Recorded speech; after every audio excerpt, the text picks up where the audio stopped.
Hi friends, ఈరోజు ఈనాడు దినపత్రికలోని ప్రధాన వార్తలను ఒకసారి విశ్లేషిద్దాం. మానవతతో భూ పరిహారం. రైతులతో కలెక్టర్లు నేరుగా మాట్లాడాలి. ఆర్ఆర్ఆర్ త్రైపాక్షిక ఒప్పందం త్వరితగతిన చేసుకోవాలి. జాతీయ రహదారుల నిర్మాణంపై సమీక్షలో ముఖ్యమంత్రి రేవంత్ అంటూ ఈరోజు ఈనాడు దినపత్రిక బ్యానర్ ఐటమ్ని ప్రచురించింది.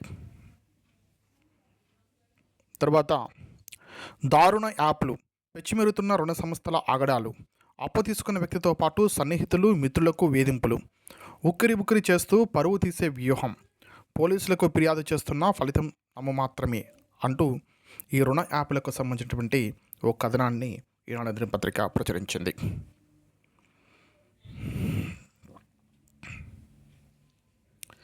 విడాకులు తీసుకున్న ముస్లిం మహిళలు భరణానికి అర్హులే. సిఆర్పిసిలోని సెక్షన్ 125 వీరికి వర్తిస్తుంది. ఇది లౌకిక నిబంధన. దీనికి మతంతో సంబంధం లేదు. 1986 నాటి ముస్లిం మహిళల చట్టం ఇందుకు అడ్డురాదు. భరణాన్ని దానంగా చూడకూడదు, అది స్త్రీల హక్కు. సుప్రీంకోర్టు కీలక తీర్పు అంటూ ఒక భరణానికి సంబంధించినటువంటి ఒక కథనాన్ని ప్రచురించింది. డ్రగ్స్ నియంత్రణకు ప్రాధాన్యం. బాధ్యతల స్వీకరణ సందర్భంగా కొత్త డీజీపీ జితేందర్, నిన్న మనకు అనుకున్నాము కొత్త డీజీపీగా జితేందర్ ప్రమాణ స్వీకారం చేయబోతున్నారని చెప్పని. పలువురు ఐపీఎస్లకు స్థానచలనం. రవిగుప్తకు హోంశాఖ, సివి ఆనంద్కు అదనంగా విజిలెన్స్ అండ్ ఎన్ఫోర్స్మెంట్ అంటూ ఒక కథనాన్ని ప్రచురించింది. డీజీపీగా బాధ్యతలు స్వీకరించిన జితేందర్కు బ్యాటన్ అందిస్తున్న అదనపు డీజీపీ సంజయ్ కుమార్ జైన్. చిత్రంలో అదనపు డీజీపీలు మహేష్ భగవత్, శిఖా గోయల్ అంటూ ఓ చిత్రాన్ని కూడా ప్రచురించారు.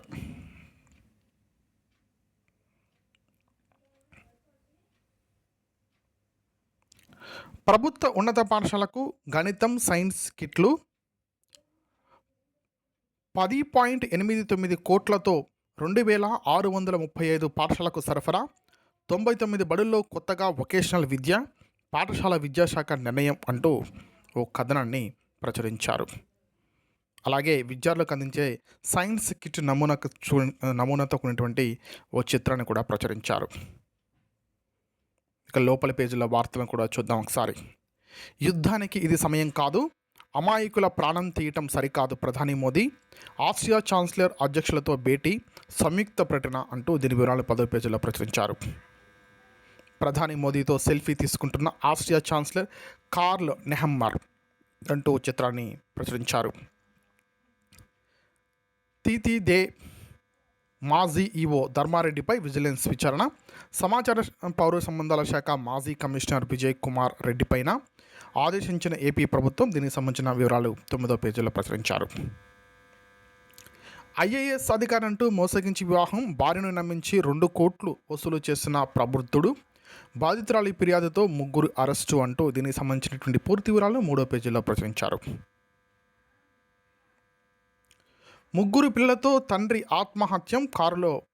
ఆత్మహత్యాయత్నం, కారుతో పాటు చెరువులో మునుగుతుండగా గుర్తింపు, కాపాడిన స్థానికులు అంటూ దీనికి సంబంధించిన పూర్తి వివరాలు 9వ పేజీలో ప్రచురించారు. ఆల్మెట్లోకి 84,645 క్యూసెక్ల ప్రవాహం, 81.44 టీఎంసీలకు చేరిన నిల్వ. గోదావరికి ప్రాణహిత నుంచి 41,000 క్యూసెక్కులు అంటూ ఒక కథనాన్ని 3వ పేజీలో ప్రచురించారు.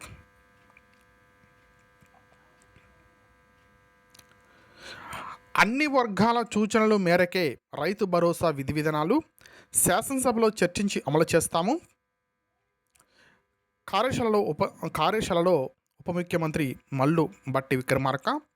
10 ఎకరాల వరకు అమలు చేయాలని పలువురి నుంచి వినతులు అంటూ రైతు భరోసాకు సంబంధించినటువంటి ఒక కథనాన్ని ప్రచురించింది ఈనాడు దినపత్రిక.